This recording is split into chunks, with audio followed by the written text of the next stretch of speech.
Hello all, welcome to civil step. I hope आप सब अच्छे होंगे और अपनी तैयारी को अच्छे से कर रहे होंगे। इस तैयारी को और स्ट्रेंथन बनाने के लिए सिविल स्टेप लेके आया एक स्कॉलरशिप टेस्ट जिसका नाम है शिखर स्कॉलरशिप टेस्ट फॉर एचपीएस 2026।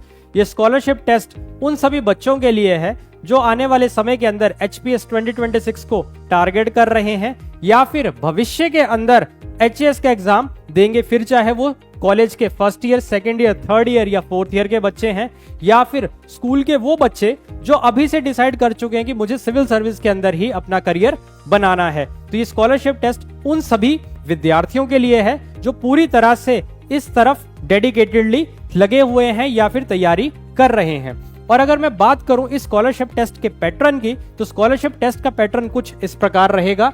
जो फर्स्ट रैंकर होगा इस टेस्ट के अंदर उसको 100% पूरी तरह से फी डिस्काउंट आपको देखने को मिलेगा। सेकंड रैंकर को 50% फी डिस्काउंट, थर्ड रैंकर को 30% फी डिस्काउंट, फोर्थ और फिफ्थ रैंकर को 20% फीस डिस्काउंट देखने को मिल जाएगा। और जो भी इस टेस्ट के पार्टिसिपेंट्स होंगे उन सबको 10% फी डिस्काउंट देखने को मिलेगा। ये तो था स्कॉलरशिप टेस्ट का किस तरह से या स्कॉलरशिप का अगर मैं कहूं एलोकेशन किस प्रकार होगा।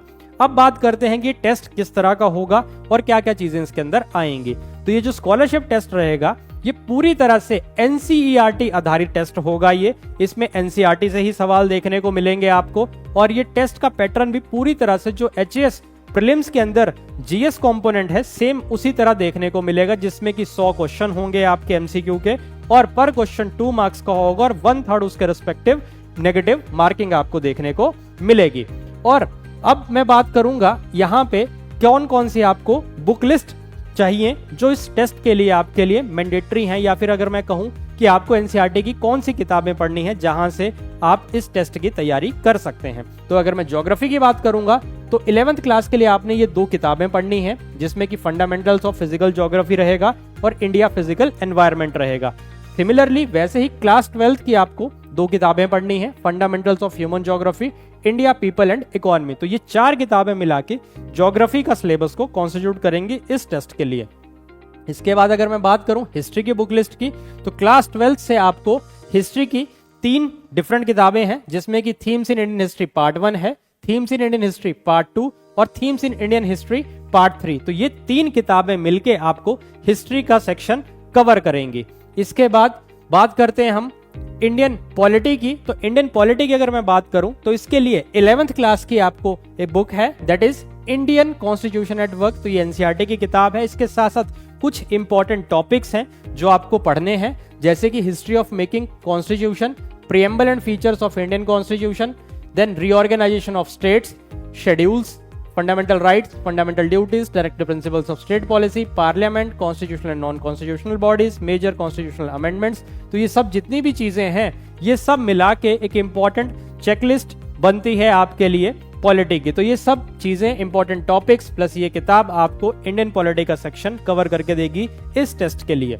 इसके बाद अगर मैं बात करूं इकोनॉमिक्स की बुक लिस्ट की, तो जिसमें कि आपको 11th क्लास की इंडियन इकोनॉमिक डेवलपमेंट किताब रहेगी जो आप रीड करेंगे। इसके साथ साथ introductory macro economics class 12th की किताब है इकोनॉमी सेक्शन के लिए। तो दोनों किताबें मिलकर आपका इकोनॉमी सेक्शन को कवर करेंगे।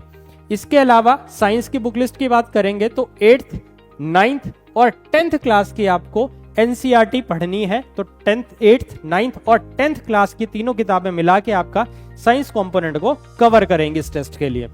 अब अगर मैं एनवायरनमेंट की बात करूंगा तो बायोलॉजी की आपको क्लास 12th के पर्टिकुलरली यूनिट 10th में अंदर इकोलॉजी जो कंपोनेंट है वो आप पढ़ेंगे यहां से।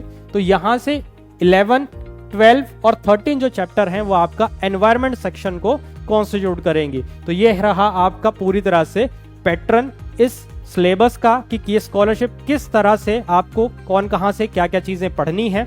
और अगर मैं बात करूं इस स्कॉलरशिप के अंदर फॉर्म फिलिंग की, तो फॉर्म फिलिंग की जो डेट है वो है that is 21 July 2025, that is Monday. आज से ये स्टार्ट हुआ है 21 जुलाई 2025 से।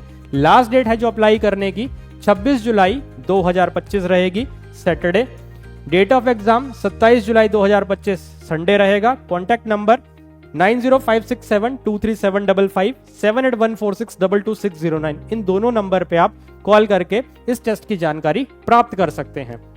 इसके अलावा आपको ये फॉर्म किस तरह से फिल कर रहे हैं, तो आपको इस वीडियो के डिस्क्रिप्शन में गूगल फॉर्म दिया जाएगा, आपने उस गूगल फॉर्म को फिल करना है और उसको सबमिट कर देना है और उसके अकॉर्डिंगली आपको फिर सेंटर एलोकेट किया जाएगा, जो भी आपके नियर बाय रिस्पेक्टिव सेंटर होगा। इसके बाद अगर मैं बात करूं, ये हमारे डिफरेंट रीजन्स के अंदर आपको टेस्ट सेंटर्स देखने को मिलेंगे, जहां पे अगर मैं बिलासपुर डिस्ट्रिक्ट की बात करूं तो बिलासपुर डिस्ट्रिक्ट के अंदर सिविल स्टैफ का अपना यहाँ पे कोचिंग इंस्टीट्यूट है, वही सेंटर रहेगा, दैट इज सिविल स्टैफ घुमारवी में ये सेंटर है, तो सिविल स्टैफ घुमारवी यहाँ पे सेंटर रहेगा।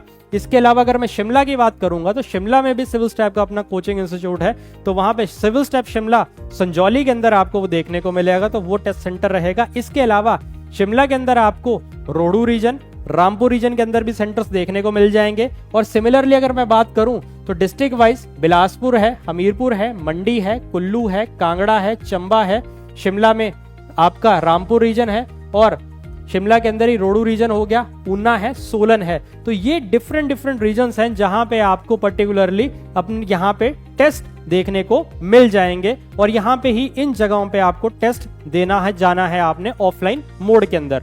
तो बेसिकली ये सब चीजें रहेंगी यहाँ पे। और अगर आपको फिर भी कोई भी जानकारी प्राप्त करनी है तो आप स्क्रीन पे दिखाया गया नंबर है 7814622609 पे कॉल करके आप जानकारी प्राप्त कर सकते हैं। इसके अलावा मैं दोबारा से बता रहा हूं, ये फ्री स्कॉलरशिप टेस्ट रहेगा for HPS 2026, NCERT based test रहेगा। लास्ट डेट है अप्लाई करने की 26 जुलाई 2025। कॉन्टैक्ट नंबर जो स्क्रीन पे दिखाए गए हैं, आप इन पे जाके जानकारी प्राप्त कर सकते हैं। इसके अलावा एक और इंपॉर्टेंट अनाउंसमेंट ये है कि सिविल स्टैफ हिमाचल जो भी बच्चे डायरेक्टली अफेक्टेड हुए हैं सिराज फ्लड्स के अंदर, जो सिराज में तबाही आपको देखने को मिली, तो उन सबके लिए already free of cost coaching provide कर रहा है, जिसके लिए एक प्रॉपर वीडियो भी बनी हुई है। तो आप उस वीडियो पे जाके भी आप कोई भी अगर जानकारी प्राप्त करनी है, खास करके वो सभी बच्चे जो इस टाइम इस आपदा में प्रभावित हुए हैं और अपनी तैयारी को आगे कंटिन्यू करने में कठिनाई का सामना करना पड़ रहा है, तो उन सब के लिए वो फ्री ऑफ कॉस्ट इनिशिएटिव भी है। तो उसकी जानकारी भी आप स्क्रीन पे दिखाए गए नंबर से आप प्राप्त कर सकते हैं। Thank you very much. जय हिंद, जय हिमाचल।